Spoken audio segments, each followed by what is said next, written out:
In 1974, the CIA tried to steal a nuclear submarine from 3 miles underwater. Not destroy it, not spy on it, not track it, steal it. 16,500 feet below the Pacific Ocean, in a place so remote that fewer humans had been there than on the surface of the moon. A Soviet ballistic missile submarine lay broken in half. Steel crushed, missile tubes twisted, 98 men entombed inside. The Cold War was frozen on the surface. But down there, it was silent, dark, pressurized beyond imagination. And somehow, the United States believed it could reach down into that abyss and lift a nuclear secret off the ocean floor. To do it, they couldn't send divers. They couldn't send a normal salvage ship. They couldn't even admit what they were doing, so they built a lie. A 619-foot vessel with a gaping hole in its belly. A floating industrial monster disguised as a deep-sea mining platform. Its name? The Hughes Glomar Explorer. Publicly, it belonged to eccentric billionaire Howard Hughes. Its mission? Harvest manganese nodules from the seabed. That was the story. The truth was far more dangerous.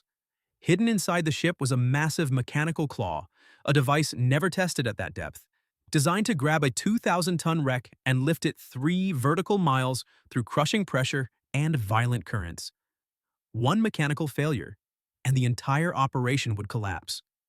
One Soviet patrol ship getting too close, and the world could learn the CIA was attempting one of the most audacious intelligence recoveries in history. And if Moscow discovered the truth, it could spark an international incident at the height of nuclear tension. And this wasn't just engineering. It was espionage balanced on hydraulics and steel.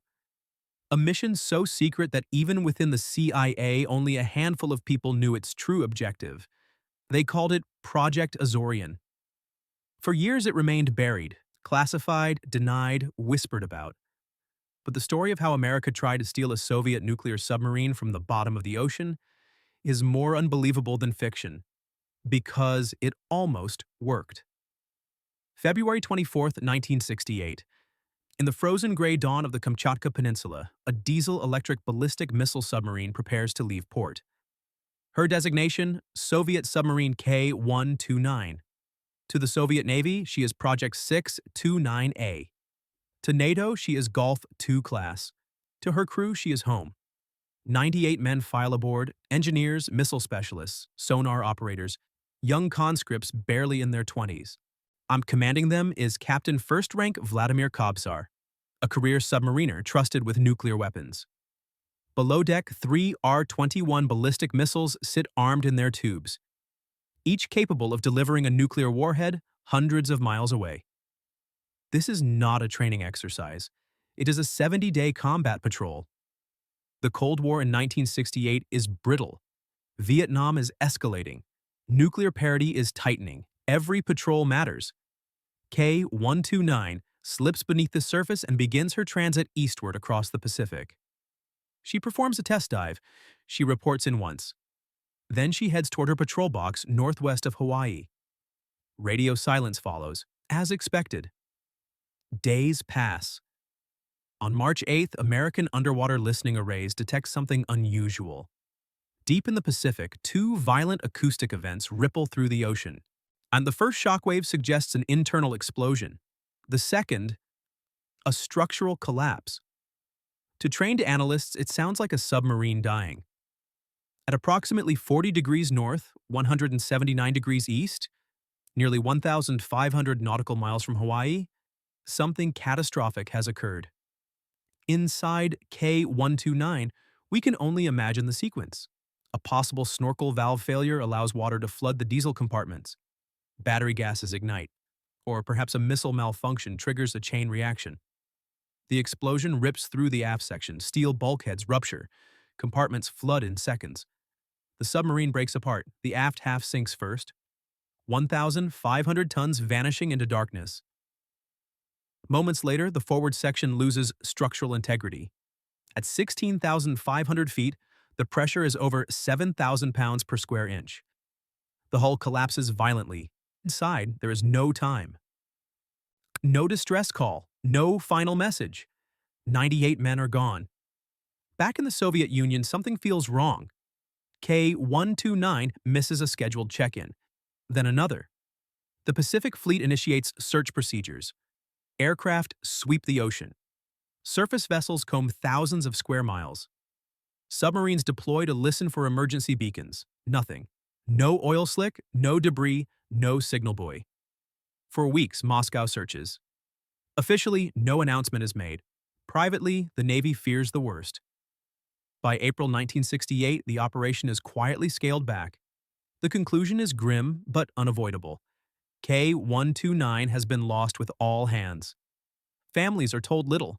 Some are informed only that their husbands or sons are missing at sea. No wreckage is found. No grave is marked. The Pacific keeps its secret. But the ocean did not keep it from everyone. And because thousands of miles away, in classified rooms filled with acoustic printouts and sonar graphs, American analysts are studying the exact moment the submarine imploded. And they know something the Soviets do not. They know exactly where it happened. While the Soviet Navy searches blindly across thousands of square miles, the United States already knows where to look. Hidden beneath the Atlantic and Pacific seabeds is one of America's most closely guarded Cold War assets, SOSUS, the Sound Surveillance System. A network of hydrophones designed to listen, not for whales, not for storms, for submarines. When K-129 imploded, the ocean carried the sound for hundreds of miles. To Soviet ears, it was silence. To SOSUS, it was a signature. Two sharp acoustic events, precise timing, triangulatable coordinates, within weeks, U.S. A naval intelligence narrows the impact zone to a relatively small patch of the Pacific. Astonishing accuracy for something that happened 3 miles underwater. Now comes the dangerous question, do we go look? In July 1968, a specially modified American submarine leaves Pearl Harbor. Her name, USS Halibut. Originally built as a guided missile submarine, Halibut has been repurposed for something far more secretive: deep-sea reconnaissance. Her mission falls under Operation Sand Dollar: no publicity, no announcement, no mistakes. On board is a device nicknamed Fish, a 12-foot towed sled packed with cameras, strobes, and side-scan sonar. Halibut reaches the estimated coordinates and begins a slow, methodical grid search. 3 miles below. Total darkness. Water temperature near freezing. Pressure capable of crushing steel like paper. For weeks, the submarine creeps across the abyssal plain at a few knots, dragging the camera sled just above the seabed. Film rolls accumulate. Thousands of exposures, mostly mud, endless sediment. Then it's something unnatural, metal. A curved structure half buried in silt. As more photographs are developed on board, the picture becomes clear. Twisted hull sections, broken missile tubes, debris scattered across a debris field hundreds of meters long. They have found her. K-129 lies in 2 major sections resting on her starboard side. The forward section appears relatively intact, crushed but recognizable. The missile compartment is damaged, the sail is broken. But this is not pulverized scrap. It is recoverable. Over 20,000 photographs are taken during the mission. When Halibut returns, analysts pore over every frame. And the implications are staggering. Inside that wreck could be nuclear warheads, cryptographic codebooks, missile guidance systems, Soviet naval engineering secrets, and perhaps most importantly, the Soviets do not know where it is. That realization changes everything. At first, the idea sounds absurd. Raise a submarine from 16,500 feet? No one has ever recovered anything remotely that heavy from that depth. The engineering borders on fantasy. But in Washington, fantasy is sometimes another word for opportunity. If it works, the intelligence coup could reshape the Cold War balance. If it fails, it could trigger an international crisis.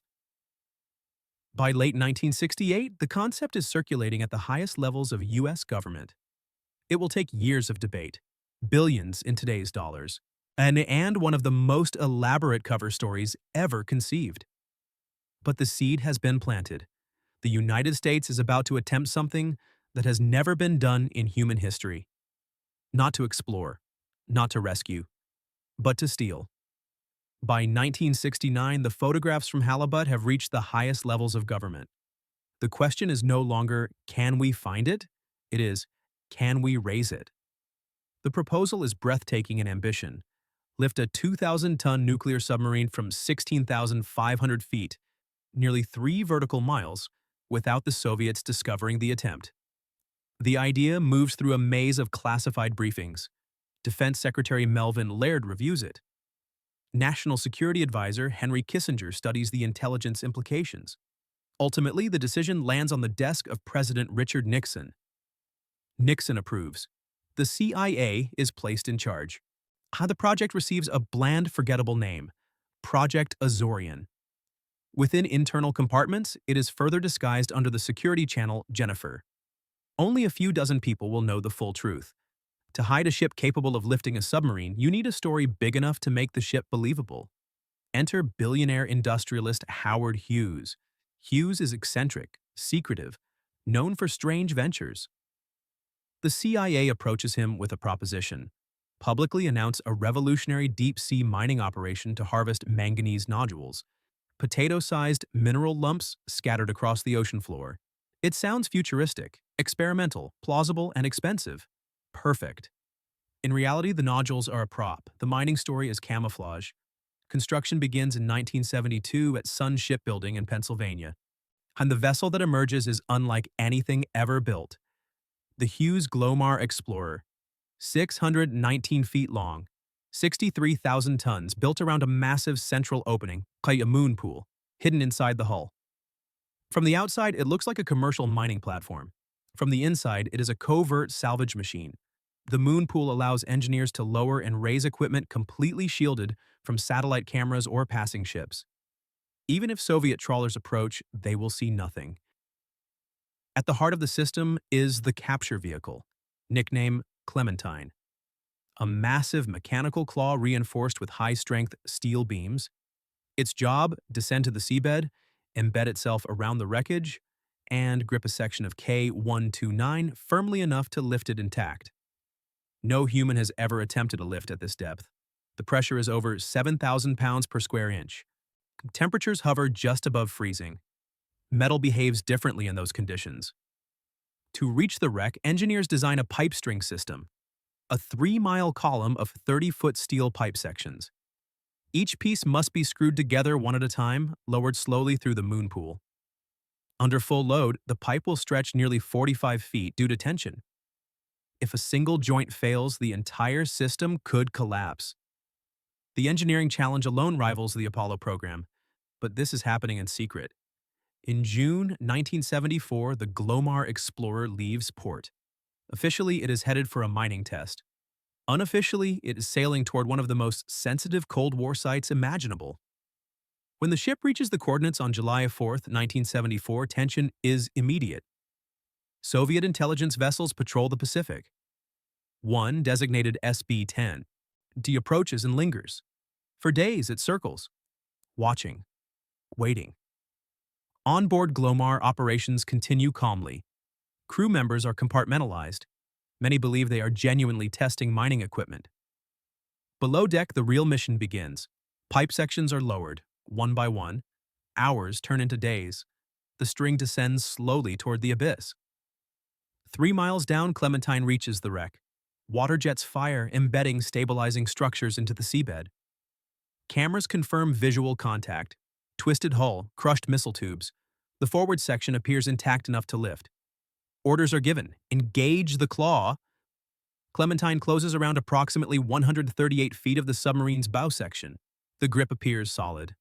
Now comes the most dangerous part, the lift. The pipe begins to rise inch by inch, day after day. Each 30-foot section must be detached and removed as the wreck ascends. Weather shifts constantly. Waves transfer motion into the pipe string. Hydraulic heave compensation systems fight to stabilize the load. Inside the moon pool, engineers monitor strain gauges obsessively. At full lift, the system carries thousands of tons under enormous torque. No margin for error. If the Soviets intervene, the mission ends. If the pipe buckles, it all falls. As the submarine section rises through 10,000 feet, 8,000 feet, crew members begin to believe they might actually succeed. They are lifting a nuclear submarine from the bottom of the ocean. It is an engineering miracle unfolding in real time. For a moment, it feels like history is about to be rewritten. But deep-sea steel does not forgive stress, and gravity never negotiates. For days, the impossible seems to be working. Inside the moon pool of the Hughes Glomar Explorer, engineers monitor pressure readings, load indicators, and torque stress in near silence. The submarine section is rising, 10,000 feet above the ocean floor, 9,000, 8,000. 3 miles of steel pipe strain under unimaginable tension. The captured section of K-129, nearly 2,000 tons of fractured Cold War steel, hangs suspended in darkness. Every joint in the pipe string carries the weight. Every weld matters, and then a sound, sharp, violent, metal under catastrophic stress. One of the massive support beams inside the capture vehicle fractures. On the monitors, strain readings spike. Before engineers can react, another structural member snaps. The wreck twists. 6 million foot-pounds of torque surge through the system, and then a third beam fails. The claw can no longer evenly distribute the load. In the freezing depths, brittle miraging steel, weakened by stress and temperature, gives way. Suddenly, gravity takes over. 8,000 feet below the surface, the grip fails. Hundreds of tons shear free. The central missile compartment, the heart of the intelligence prize, tears loose. It begins to fall. Slow at first, then accelerating. 800 tons of submarine hull, missile tubes, and classified Soviet technology plunge back toward the abyss. Inside the control room, no one speaks. The pipe shudders violently as weight redistributes. Shock waves travel upward through miles of steel. For a moment, there is fear the entire system will collapse, pipe string, claw, and all, dragging the Glomar Explorer itself into catastrophe. But the remaining structure holds. Silence fills the ship. Months of preparation, years of secrecy, hundreds of millions of dollars. And the most valuable portion of K-129 is gone, swallowed again by the Pacific. What remains inside the claw is only the forward bow section, roughly 38 feet of battered hull. It is something, but not what they came for. The missile room is lost, the main code room likely destroyed, the central intelligence objective crippled. Yet the operation cannot simply stop. Carefully, deliberately, the remaining wreckage is brought the rest of the way up. When the bow section finally enters the moon pool, there is no cheering, no celebration, only exhaustion. Engineers inspect twisted steel and shattered compartments. They had attempted something no one had ever tried. And for a moment, it had nearly worked. But in deep sea salvage and as in espionage, perfection is the only true success. Everything else is partial, and partial is dangerous, because soon the world will find out. Inside the recovered bow section, CIA technicians begin their quiet examination. They find twisted instrumentation, fragments of sonar equipment, mechanical components, 2 nuclear-tipped torpedoes, but no intact missile systems, no complete cryptographic vault, no decisive breakthrough. For 2 years, analysts comb through every recovered fragment. The final assessment is blunt. The intelligence value is limited. CIA Director William Colby would later describe it as an intelligence disappointment. Not a total failure, but not the strategic coup they had envisioned. Yet inside the wreckage, something far more human is discovered. 6 bodies, preserved in the freezing depths. Radiation precautions are implemented. Medical officers carefully remove the remains. Despite the Cold War divide, a decision is made. The sailors will be buried with respect. On September 4, 1974, aboard the Hughes Glomar Explorer, a burial at sea ceremony is conducted. A metal casket is prepared due to contamination concerns. A U.S. naval chaplain reads prayers, in English, then in Russian. The Soviet flag is displayed. The ceremony is filmed. Not for propaganda, but for history. The casket slides into the Pacific. Enemies in life, honored in death. For a brief moment beneath the machinery and secrecy, humanity overrides ideology. The operation remains classified until it doesn't. In March 1975, journalist Jack Anderson breaks the story. Soon after, yet reporting by Seymour Hersh in the New York Times confirms it. The CIA had attempted to steal a Soviet nuclear submarine from the ocean floor. The revelation shocks Washington. President Ford worries about diplomatic fallout. The Cold War is in a period of détente, fragile cooperation between superpowers. Had the mission been exposed during execution, it could have triggered a severe international crisis. The Soviet Union protests publicly. Privately, many officials are stunned at the engineering audacity. They had assumed such a recovery was impossible. The total cost of Project Azorian approaches $800 million. More than $5 billion in today's dollars. No second attempt is made. The remaining sections of K-129 still rest in darkness, a grave site at 16,500 feet. In the 1990s, after the Cold War ends, the United States shares the burial footage with Russia. A quiet gesture, a closing of a chapter. Today, artifacts from the mission sit in the CIA Museum. Manganese nodules in lucite, a ship's patch, fragments of steel. And somewhere beneath the Pacific, the majority of K-129 remains undisturbed. A relic of paranoia, of ambition, of engineering pushed beyond reason. The CIA did attempt the impossible. And for a moment, it almost succeeded. But in the end, the ocean kept most of its secret, and the Cold War kept its shadows.